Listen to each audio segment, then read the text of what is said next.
Bismillahirrahmanirrahim. Assalamualaikum warahmatullahi wabarakatuh.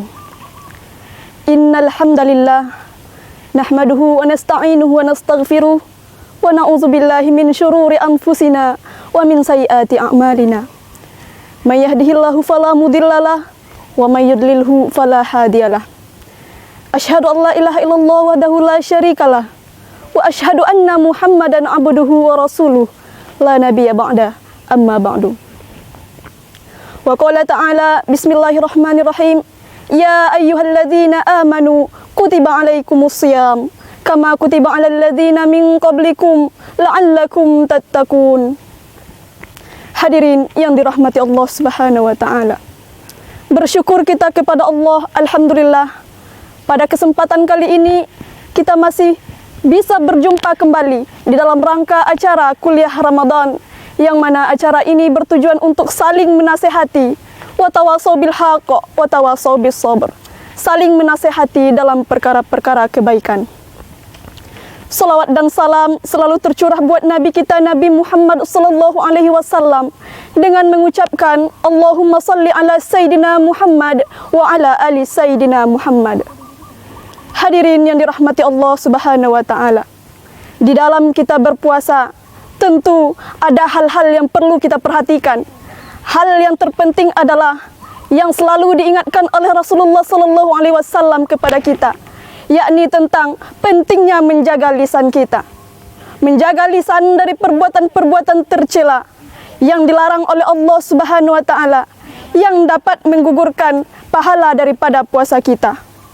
Karena begitu banyak orang yang berpuasa tetapi tidak mendapatkan apa-apa, melainkan hanya menahan lapar dan dahaga saja. Hadirin, untuk itu agar kualitas puasa kita lebih bagus, lebih baik, maka seharusnya kita berusaha terus untuk menjaga lisan kita. Menjaga lisan kita dari perbuatan tercela seperti menggunjing, menggibah, memfitnah dan lain sebagainya. Itu sangat dibenci oleh Allah Subhanahu wa taala. Bahkan dikatakan puasanya dianggap sia-sia apabila hal-hal tersebut dilakukan. Rasulullah sallallahu alaihi wasallam bersabda yang artinya ada 5 perkara yang dapat menghapus pahala orang dalam berpuasa. Yang pertama adalah berdusta. Kemudian yang kedua, gibah. Yang ketiga, adu domba. Yang keempat, melihat dengan syahwat. Kemudian yang kelima, bersumpah palsu yang terdapat di dalam hadis riwayat Ibnu Majah. Yang dirahmati Allah Subhanahu wa taala. Yang awalnya berkumpul bersama teman-teman, kemudian bercerita tentang pengalaman pribadi sendiri, namun nanti pada akhirnya menjalar-jalar terus sampai menceritakan aib orang lain. Maka apabila yang kita bicarakan itu adalah perkara yang benar, itulah yang disebut dengan ghibah. Namun apabila yang kita bicarakan itu adalah perkara yang tidak benar, perkara yang salah yang terdapat pada orang yang kita gunjing tadi, maka itulah yang disebut dengan fitnah. Maka fitnah inilah yang disebut lebih kejam daripada pembunuhan. Karena fitnah bisa menggugurkan keimanan seseorang. Karena fitnah bisa menghilangkan pahala dari kebaikan orang yang berpuasa. Seharusnya kita sebagai orang yang beriman, hendaklah kita menjaga mulut kita, menjaga lisan kita. Hendaklah kita menggunakan lisan kita untuk berkata-kata yang baik. Hendaklah kita berkata-kata yang lembut. Jika tidak bisa, maka hendaklah kita diam. Memperbanyak zikir kepada Allah, memperbanyak bersolawat. Apalagi di bulan Ramadan ini, hendaklah kita banyak bertadarus. Itu yang akan lebih bermanfaat.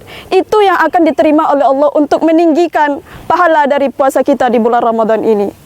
Hadirin yang dirahmati Allah Subhanahu wa taala. Semut di seberang lautan jelas kelihatan, tetapi gajah di pelupuk mata tidak kelihatan. Kenapa demikian? Karena kita sibuk mencari aib orang lain.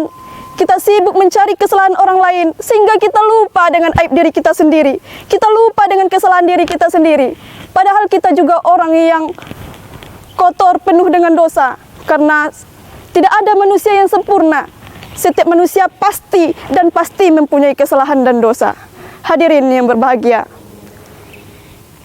Tapi kita adalah orang yang serakah.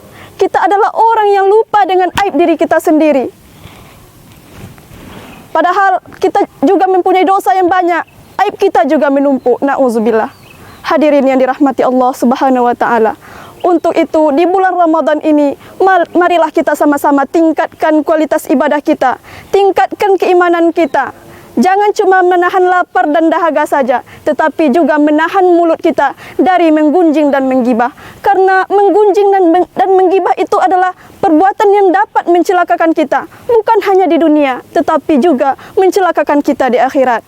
Hadirin yang dirahmati Allah Subhanahu wa taala, marilah kita banyak-banyak berdoa kepada Allah agar Allah melindungi kita, menjaga mulut kita, menjaga mata kita dari hal-hal yang dilarang oleh Allah Subhanahu wa taala, menjaga telinga kita dari mendengar hal-hal yang diharamkan oleh Allah Subhanahu wa taala.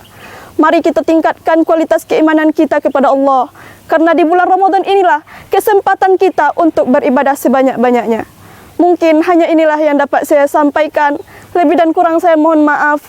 Subhanakallahumma wa bihamdika asyhadu an la ilaha illa anta astaghfiruka wa atubu ilaik. Wassalamualaikum warahmatullahi wabarakatuh.